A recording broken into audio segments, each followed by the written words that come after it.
I'm back as promised, and I decided to do a video and have a little chat with you today on orgasmic magic. And I'm not going to dive too deep into it because I'm sure you get the gist of it. But before we start, I brought a stone, and it's a clear quartz. It's a twin flame clear quartz. I'm getting tongue-tied already. Hadn't even started talking about the good stuff yet. And I brought the quartz point to just to aid with clarity mostly. And I'm just going to lay that here. And I also have a little small candle that I'm going to set an intention that everything that we talk about today is understood properly, and that it may resonate with someone out there, possibly help someone out there, and just overall that anyone that may come across this video may learn something. And I just wish everyone happiness. So let's get our candle lit and going. Let's set that here with our quartz. But I just wanted to start by saying, you know, orgasmic magic, it has many names, but this is what I grew up knowing it by. And like I said, you may know it by another name, and you know, but it's all the same. And like I said, I'm sure you know everyone gets the gist of it. But it's really one of the oldest forms of magic and energy work, you know, that's practiced, and it's been practiced all over the world with, you know, so many different cultures, religions, and it's a type of magic that you can do alone. You can do it with a partner or someone, you know. On that note, I just want to touch really quick and say, in my personal opinion, if you are going to do this type of magic and you choose to have a partner or do it with someone, I would say that you know, this type of magic is a pure form of magic. It's a magic of self, you know. It's an energy that you are pulling deep within your own, you know, your own being. And I would say that, you know, choosing someone to do this with, you know, I wouldn't just do it with anyone, you know. And, you know, maybe I'm old-fashioned, I don't know, but it's not even about, you know, being old-fashioned. It's more or less, you know, I wouldn't choose a partner that is a really, like, a negative person, or a partner that is experiencing maybe like dark emotions, or someone that has a lot of anger or hatred. You know, choose someone that's very positive, that's, you know, even better, choose someone that you have a bond with, you know, someone that you may have a spiritual connection with, you know. It doesn't have to be necessarily a person that you are in love with, which I myself think, you know, that makes for a better partner in this type of magic. But it doesn't have to be someone that you're in love with or in a relationship with. But I would suggest the person being, you know, a positive person, someone that, you know, has their head right, someone that, you know, you have a connection or a bond with, because, you know, in order to depict this magic when you're working with a partner, you know, it's just that, it's a partnership. And you don't want to work with someone that isn't having your best interest, you know, at hand, and that doesn't necessarily understand the depth and the importance of this type of magic. And you know, this is a really strong type of magic, you know. And I always say, before you manifest anything, you know, always, you know, you think on it before you actually manifest it. And you know, you speak your intention, you speak the words, you write the words, and you know, you say exactly what it is that your intention is, what you're manifesting.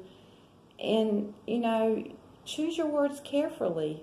You know, that's a really important part of any kind of magic. Choose your words carefully. There's so much power in your words, because your words are your intentions. But you know, this type of magic is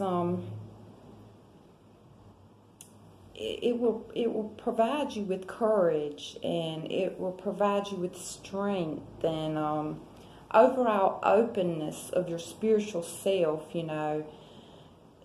And when magic is, like I said, when magic is this strong, you know, you have to use it with caution. And you know, I'm not trying to scare you, I'm just trying to inform you. And as with anything that you manifest, you know, in order to receive, you must believe. I mean, with anything. And, you know, this magic here, you know, it's a touchy subject, and, you know, we may laugh and we may joke, but it's actually a needed subject.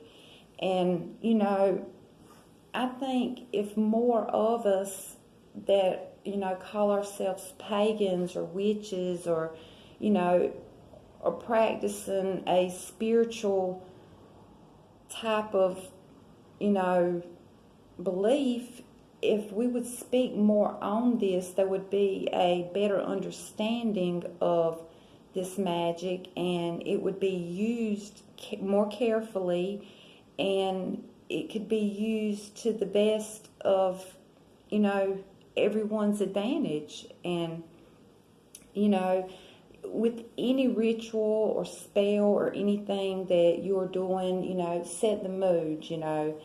If you think you're going to need tools, you know, when you go to do this type of magic, go ahead and, you know, set up for that. Just as if you were casting a spell of any sort, you know, get your tools, set the mood. With anything and everything that I do, I always pray to the goddess beforehand. I may not pray to her, you know, minutes prior to my actual spell, but, you know, some point before. It could be the night before, it could be the morning of, it could be an hour before, or 5 minutes before. I always pray to the goddess, and I explain to her what my intentions are. I explain to her what my desire, my need is, my want. And, you know, when I do this, you know, after I explain it to her, then I kind of also explain, like, if I get this, then what? You know, what am I going to do? What is it going to involve? How is it going to affect me? How is it going to affect anyone involved in the spell? You know,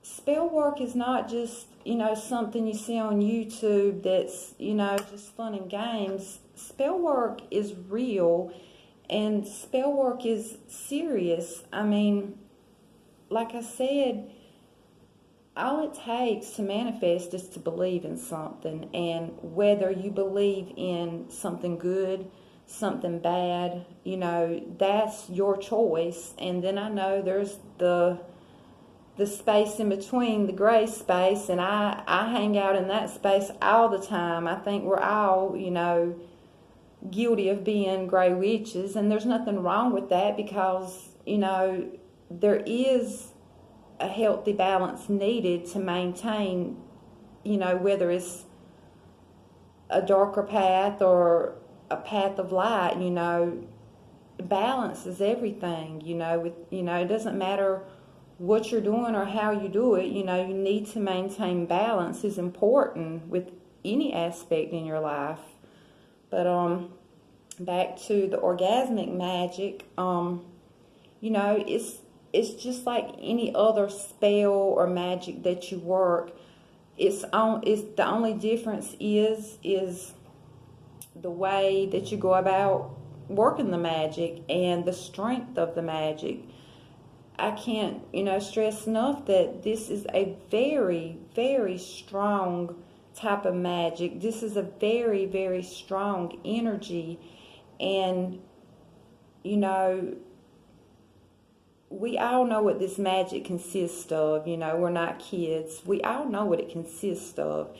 And the most important part is getting to your climax. And when you get to your climax, that is when you need to set your intention in order for it to manifest, because when you hit that climax, that is the most powerful energy, the biggest burst of energy. That is just the strongest point of this magic, and that is when you want your intention to manifest, because that's the whole idea of using this type of magic, is using the climax to manifest. And in doing so, you know, that energy that comes from the climax, you know, you're going to manifest something so incredibly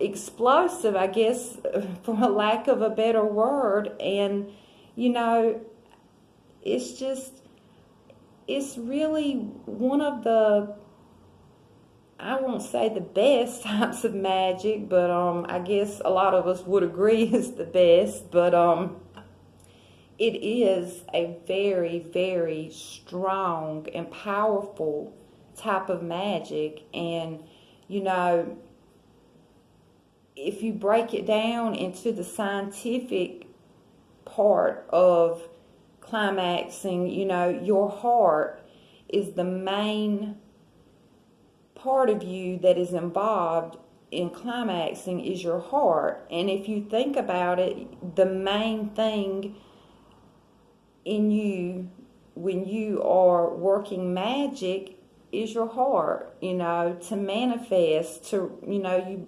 got to believe to receive. And, you know, your heart holds the key to everything. It holds the key to your beliefs. It holds the key to your aura. It holds the key to your soul.